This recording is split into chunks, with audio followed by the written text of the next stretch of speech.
Dinas Kesehatan Sumatera Selatan mengimbau masyarakat untuk menerapkan perilaku 3M, menguras, menutup, mengubur di rumah dan lingkungan sekitar, guna menghindari lonjakan kasus demam berdarah dengue yang diprediksi puncaknya pada Januari 2025. Imbauan ini diberikan menyusul musim hujan yang dapat menyebabkan genangan air tempat berkembang biak nyamuk Aedes aegypti.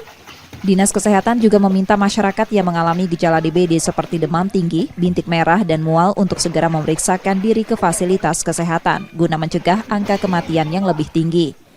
Sepanjang tahun ini, 32 orang meninggal dunia akibat DBD, mayoritas anak-anak di bawah 15 tahun.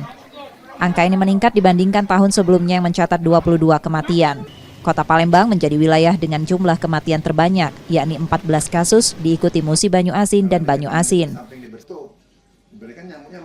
Trennya kemungkinan kasus ini akan meningkat lagi di Januari 2025 karena sekarang awal musim hujan sehingga tempat perlindungan nyamuk itu kan tambah banyak dia.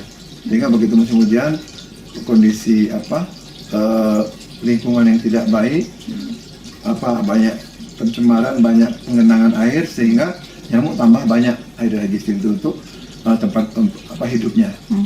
Kalau untuk yang meninggal itu berapa Pak?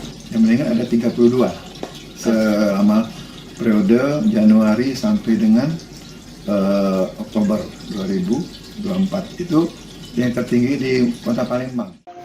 Dinas Kesehatan Sumsel juga telah membagikan ABT ke seluruh kabupaten dan kota, serta akan melakukan fogging untuk membunuh nyamuk dewasa.